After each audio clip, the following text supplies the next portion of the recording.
का जो मसला है वो बहुत ही गंभीर विषय इसलिए इस हिसाब से है कि वहाँ रहने वाले बहुत गरीब लोग हैं, कई सालों से रह रहे हैं।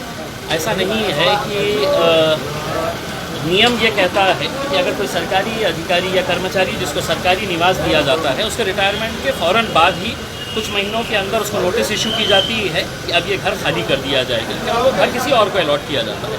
ये 40-50 सालों से ये सरकार प्रशासन सोते रहती है और अचानक एक दिन आके कहती है हमारी जगह है 8 दिन के अंदर खाली करो और 8 दिन के अंदर गिरने वाला है करके उसमें। तो मेरा एक सवाल ये है कि जो इमारत 70 साल में एक भी गिरी नहीं है, ये अचानक 8 दिन के अंदर गिरने वाली है करके, ये तो वैसे ही हो गया कि थर्ड वेव आने वाली है करके जो चलाते थे ना कि कोरोना आने वाला है, इनकी जैसे बातचीत हो गई थी तो अभी गिरने वाला है करके, वैसा हमने इनसे ये मांग की है कि साहब आप ये जितने भी गरीब लोग हैं इनका पुनर्वसन करने की जिम्मेदारी सरकारों की है। मुख्यमंत्री घरकुल योजना किसके लिए बनाई गई है? जिसके पास कोई घर नहीं है उसको हम घर देने वाले हैं करके, ये बड़ा गाजा बाजा करके है तो ये बोलते हैं हम गरीबों को घर देने वाले हैं। प्रधानमंत्री आवास योजना ये किसके लिए बनी है? तो जो गरीब जिसके पास घर नहीं है उसको घर देने के लिए, मुफ्त में घर देने के लिए वो स्कीम बनाई गई है। तो यहाँ पे जितने सारे लोग रहते हैं वो इतने सालों से रह रहे हैं, तो आप अदालत ने क्या कहा है छोड़ दीजिएगा उसको। अदालत ने उनके फेवर में कहा है, लेकिन एक इंसानियत की बात होती है।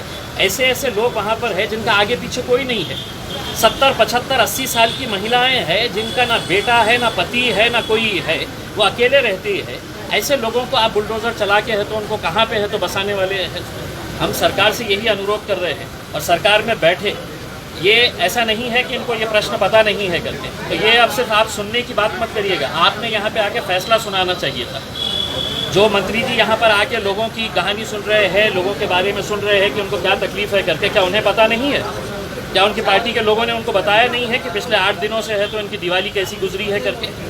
लेकिन ये है कि अगर सरकार चाहे तो वो निर्णय 1 मिनट के अंदर कर सकती है। अब देखना ये है कि सरकार गरीबों के साथ खड़ी हुई है या किसी और के साथ। सर, मंत्री जी का कोर्ट का जो आदेश है उसको सबको मानना पड़ेगा। हम क्या कह रहे हैं? सर, फैसला किसकी? अदालत इसके बारे में क्या फैसला सुनाई है ये दूसरी बात है, लेकिन एक इंसानियत का भी मुद्दा है। हम जिस देश के अंदर रहते हैं वहाँ पर हम गरीबों को मरने के लिए छोड़ते नहीं है। ये आपके प्रधानमंत्री ने भी कहा, आपके मुख्यमंत्री ने भी कहा है। अगर आप उनको ये कह रहे हैं कि नहीं सिर्फ अदालत के हिसाब से, तो हमारा ये कहना है कि कहीं ना कहीं आपके सीने में भी दिल होगा ना, वो भी धड़कता होगा। जाइए उन गरीबों के घर में जाके देखिएगा कि उनकी हालत क्या है करके उसमें।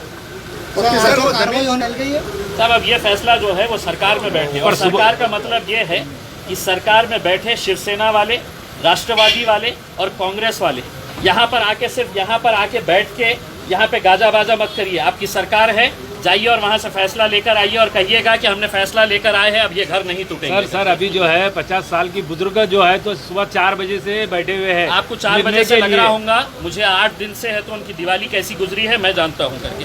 आप आज 4 बजे की बात कर रहे हैं, जिस दिन उन्होंने ये बोर्ड लगाए हैं उस दिन से उनकी हालत क्या है ये हम अच्छी तरह से जानते हैं।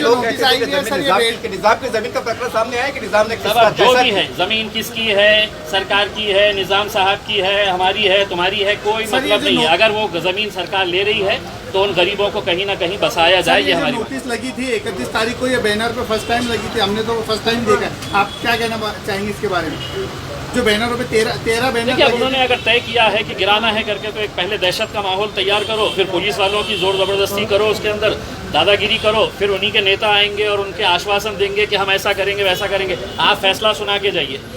आपकी सरकार आपकी है, सरकार होने के बावजूद भी अगर आप ये सिर्फ नाटक करने वाले हैं कि हम सुनेंगे गरीबों का क्या है कैसा है करके, उसमें आप फैसला करिएगा। उसमें 1 मिनट के अंदर फैसला होता है। कलेक्टर को आदेश दीजिएगा कि जितने म्हाडा के घर खाली पड़े हैं सबको अलॉट किया जाएगा। जो जमीन सरकारी खाली पड़ी है वो इमीडिएट अलॉट की जाए करके उसके अंदर 1 मिनट के अंदर फैसला ले सकती है सरकार। संकट की घड़ी में आज एमआईएम उनके साथ है। एमआईएम का ये पार्टी का मुद्दा नहीं है, ये इंसानियत का मुद्दा है और हमें इंसानियत के साथ